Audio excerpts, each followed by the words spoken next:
Saat ini di sosial media ramai dibahas kesesatan Wahabi. Bagaimana menurut Ustaz? Wahabi mana yang dimaksud ini? Sekarang di Indonesia ini, jemaah sekalian, orang-orang Syiah lagi gencar-gencarnya mencari kesalahan ahli sunnah. Sekarang ini. Dan subhanallah, perilaku mereka di Indonesia persis perilaku mereka di Yaman. Sebelum terjadi perebutan pemerintahan kayak sekarang ini, persis sama, nggak ada bedanya.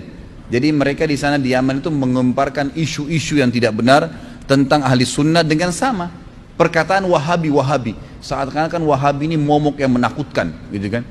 Dan itu pusatnya di Saudi. Padahal di Saudi ini orang belajar Al-Quran dan Sunnah, pusatnya. Nabi Muhammad SAW 13 tahun di Mekah, 10 tahun di Madinah, dan sampai hari ini sunnah Nabi SAW masih dijaga, masjidnya masih ada, ya, kemudian ajaran-ajarannya masih semua sempurna. Dari mana kita bisa mempelajari kalau bukan dari tempat lahirnya Nabi dan tempat meninggalnya Nabi SAW? Apakah antum pikir Indonesia bisa lebih hebat agamanya daripada Saudi? Kan tidak mungkin. Maksud saya kota Madinah dan Mekah ya, sumbernya di sana, gitu kan? Tidak mungkin itu. Tapi itu diangkat seakan-akan momok menakutkan. Itu yang diangkat oleh mereka.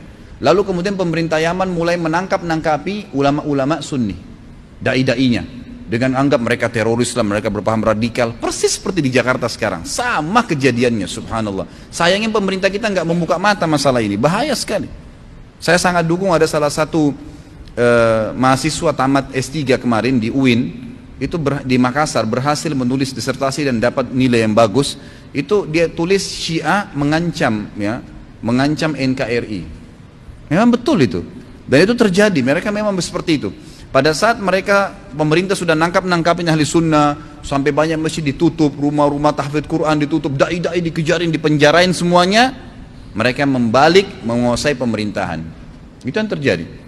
Akhirnya pada saat pemerintah sudah dikuasain, semua masjid dibakar, dirusak, wah, penghafal Quran banyak dibunuh, udah luar biasa deh pokoknya.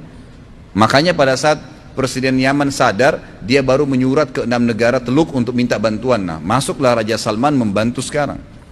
Banyak orang tidak paham masalah itu, gitu kan? Ini bahaya sekali. Jadi kalau yang di Wahabi yang sering dilempar-lemparkan, dan saya tahunya itu sekarang. Istilah Wahabi ini tidak ada lain kecuali itu. Semua yang dari Saudi dianggap Wahabi, kan gitu.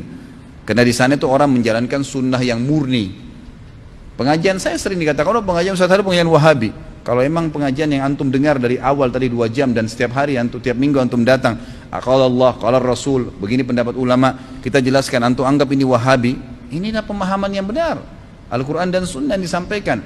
Tapi momok itu ingin diangkat oleh orang-orang Syiah, karena yang banyak bongkar kedoknya Syiah itu orang-orang Saudi memang, di Saudi. Memang dari Madinah dan Mekah, gitu kan, yang membongkar mereka. Makanya mereka melempar momok itu. Jadi sebenarnya ini informasi cuma disebang-sempang siurkan yang tidak benar.